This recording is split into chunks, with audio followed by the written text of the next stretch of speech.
She had done something of which her father disapproved, although no one any longer remembered what it was. But her father had dragged her to the cliffs and thrown her over and into the sea. There the fish ate her flesh away. And plucked out my eyes. As she lay under the sea, her skeleton turned over and over in the currents. One day, a fisherman came fishing.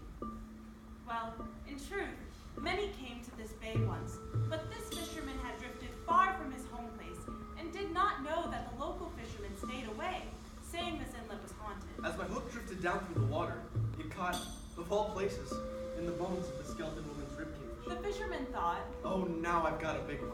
Now I really have one." in his mind he was thinking of how many people this great fish would feed, how long it would last. How long he might be free from the chore of hunting. As he struggled with the great weight on the end of his hook, the sea was stirred to a thrashing froth, and his kayak bucked and shook. For she who was beneath struggled to disentangle herself, and the more she struggled, the more she tangled in the line. He was turned to scoop up his net, so he did not see my bald head rise above the waves. I did not see the little coral creatures glinting in the orbs of her skull. I did not see the crustaceans on her old ivory teeth. As I turned back with my net, her entire body, such as it was, had come to the surface, and was hanging by the tip of my kayak by her long front teeth. He cried out, and his heart fell into his knees. His eyes hid in terror in the back of his head, and his ears blazed bright red. He screamed and knocked me off the prow with his oar, and began paddling like a demon towards shoreline, and not knowing I was tangled in his line. I was frightened all the more, for she seemed to stand upon her tiptoes as she chased me all the way to the shore. No matter which way he zigged his kayak. She kept right up, her breath rolling over the water in clouds of steam, and her arms flailing out as though to drag me down into the depths. He wailed as he ran aground, and in one leap he was out of his kayak, clutching his fishing stick and running. And she, still tangled in the line, bumpity-bumped along right after me. Over the rocks he ran, and I followed. Over the frozen tundra I ran, and she kept right up. Over the meat laid out to dry, cracking it into pieces as his mudflux bore down. Throughout it all, I kept right up. Even grabbed some of the frozen fish as she dragged behind. This she began to eat, for she had not gorged in a long, long time. Finally, he made it to his snow house and dove into the tunnel. On his hands and knees, he scrabbled into the interior.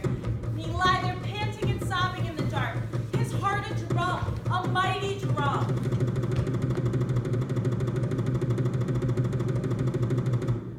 He felt safe at last, thank the gods. Thank Raven, yes, and all bountiful Sedna.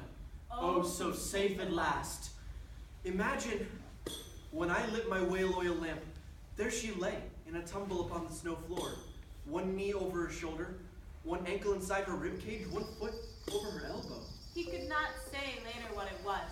Perhaps the firelight softened my features, or the fact that he was a lonely man.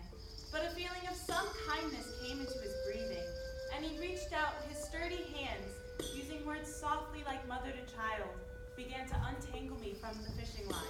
Oh, na, na, na. First, I untangled the toes, then the ankles. Oh, na, na, na. On and on I worked into the night, until dressing her in furs to keep her warm, the skeleton woman's bones were all in the order a human's should be. He reached into his leather cuff for a piece of flint, and used some of his hair to light a little more fire. He gazed at me from time to time as he oiled the precious wood of his fishing stick and rewound the gut line. And she in the furs uttered not a word. She did not dare, lest I take her down to the rocks and break her bones to pieces, utterly. The man became drowsy, slid under his sleeping skins, and soon was dreaming. And sometimes, as humans sleep, a tear escapes from the dreamer's eye.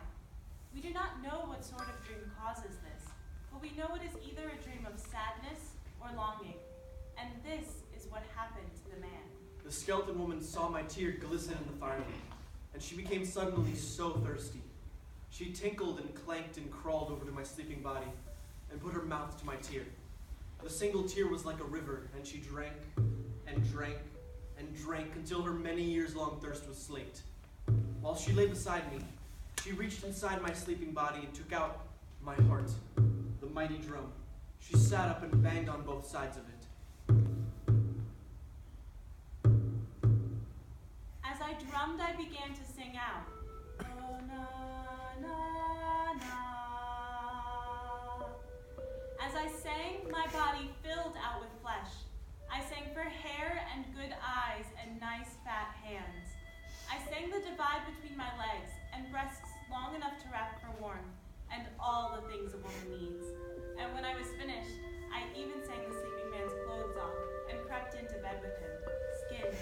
skin. I returned the great drum, his heart to his body, and that is how we awoken, wrapped around one another, tangled from our night. In another way now, a good and lasting way. The people who cannot remember how she came to her first ill fortune say, the fisherman, and the skeleton woman went away and were well fed by the creatures she had known in my life underwater. The people say that this is true, and that is all they know.